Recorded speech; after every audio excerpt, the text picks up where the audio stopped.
It is the 1st of December. Thank you for joining us. My name is Wari Mombogwa. Let's take a look at the stories making headlines.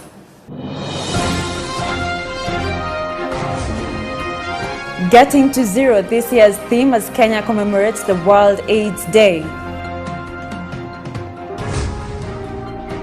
Tanzania President Jakaya Kikwete snubs head of state summit.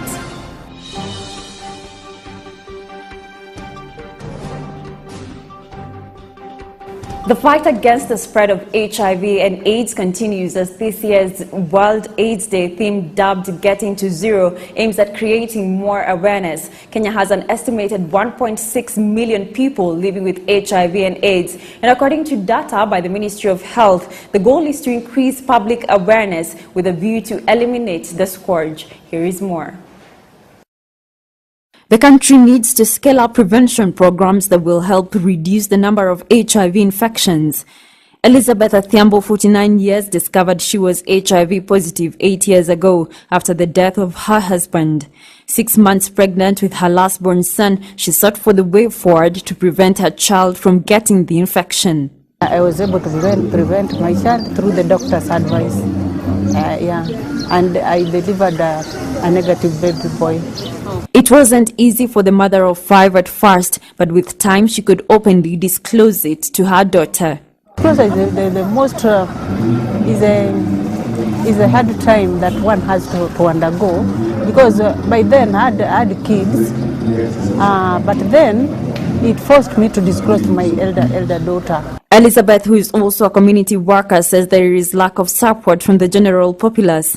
As a matter of fact, most infected people are stigmatized. I think there's something to be done at community level for the persons living with HIV and AIDS. Young Women Christian Association Secretary General Irene Kizito says that prevention programs are key in enabling awareness, especially to the less privileged. But we know that there are situations where these girls get infected by means beyond their control, like sexual violence.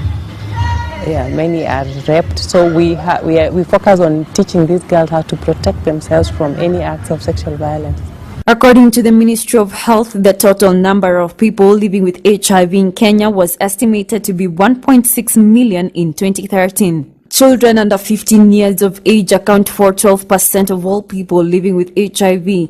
An estimated 58% of all adults aged 15 and above are infected. The fight against the spread of HIV and AIDS remains a struggle, as out of the 1.6 million people living with HIV are young women and teenagers who are ignorant of the disease. It is now up to you and I and organizations such as the Young Women Christian Association to create more awareness to get to zero infections.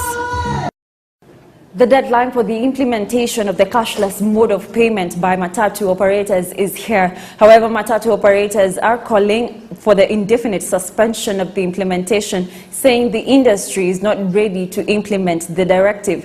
Meanwhile, Transport CS Engineer Michael Kamau says PSV operators must comply. He said this during the launch of the KCB Prepare Cashlight card. Irene Gagalo has more on this story. I'm pleased to join you this morning at this auspicious launch of the KCB Prepare Commuter Card. May I at the outset thank and congratulate KCB Group for supporting the government policy decision to improve the operations of public service transport sector by introducing the Cashlight fare system. The public service transport is a major contributor to our country's development, contributing about 16% of the country's GDP and is one of the major employers in the country. This sector, which forms the backbone of our transport system in the country, cannot therefore be ignored. Moving on, last weekend, Wiper Democratic Movement leader Kalonzo Musyoka and Council of Governors Chairman Isaac Ruto indicated plans to consolidate the Okoa, Kenya and Kenya-Mashinani referendum bids before a plebiscite is held. Now, WTV's Godfrey Ouma went out to find out from the public if indeed the proponents of the referendum calls ought to consolidate their drives.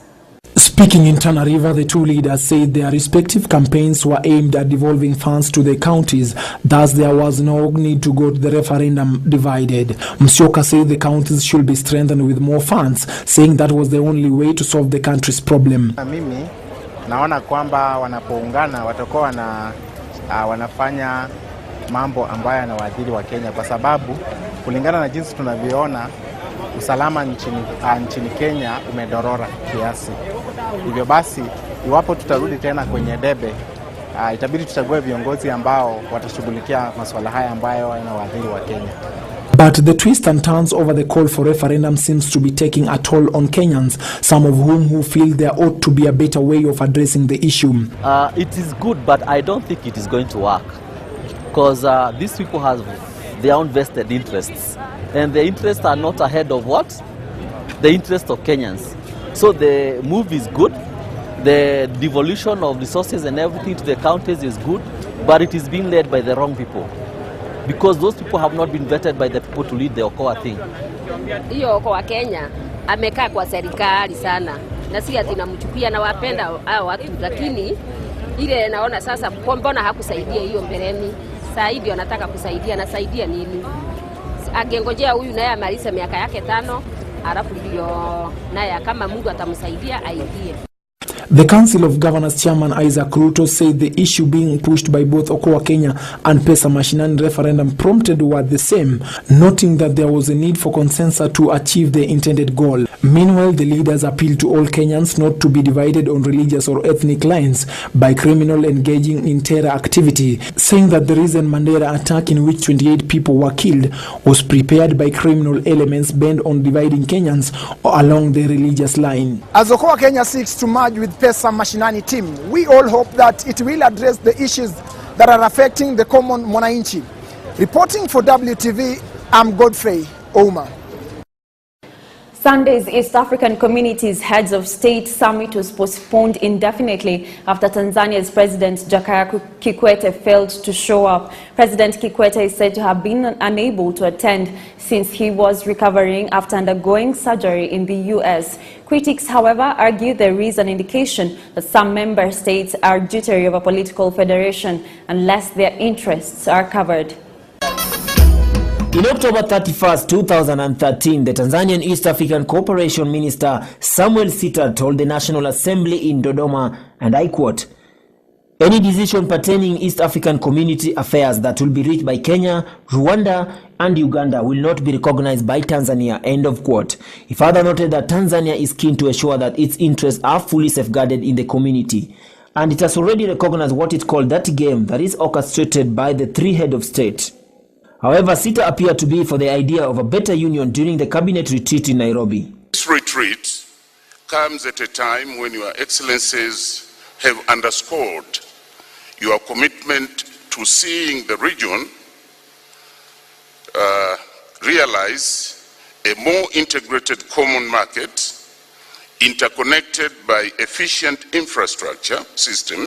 Analysts argue that Tanzania is considering pulling out of the East African Community in face of what political leaders in the country regard as a sustained isolation by Kenya, Rwanda, and Uganda. Although there have been simmering tension between Tanzanian President Jakaya Kikwete and his Kenya, Rwanda, and Ugandan counterpart, the East African Community will require $1 billion to fund major infrastructure projects in the next 10 years.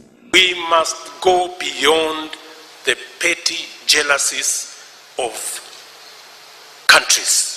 We must look at the bigger picture.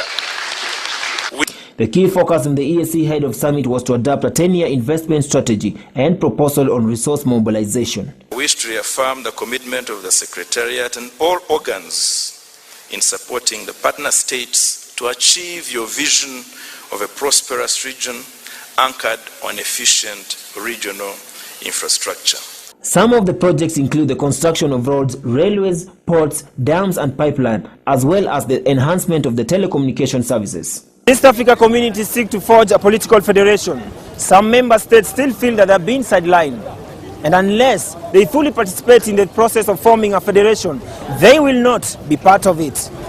Reporting for WTV, I'm Brading Biko. And in sports, African Hockey Queens Orange Telecom routed host Bulawayo Athletics Club 7-0 to successfully emerge and retain the African Cup of Clubs Championships trophy in Kumalo Stadium in Zimbabwe. Champions Telkom Orange cruised to their 7th Africa Hockey Cup Championship title after thrashing Bulawayo Athletics Club 7-0 in Kumalo Stadium in Zimbabwe to clinch the title thrice in a row. The huge win was seen as an honor to Betty Tioni, who died early this year. Tioni, who was a key figure in the team, scored for the team in the 2-0 win over Strathmore in the last edition in Kampala. Helen Chemtai and Caroline Guchu, being the engine of the team, grabbed a brace to silence the home team.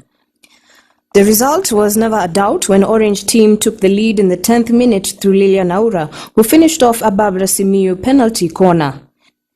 10 minutes later, it was the evergreen Chemutai who has been in brilliant form this year, finishing off Guchu's cross, beating Bulawayo goalkeeper Christina Kondos at the near post. The Kenyan girls went in the final match with victory in their mind and knowing what was in stake for them. The home team, Bulawayo Athletics, could not deal with Orange's pace, with Simiyu and Gucci pulling the strings in midfield.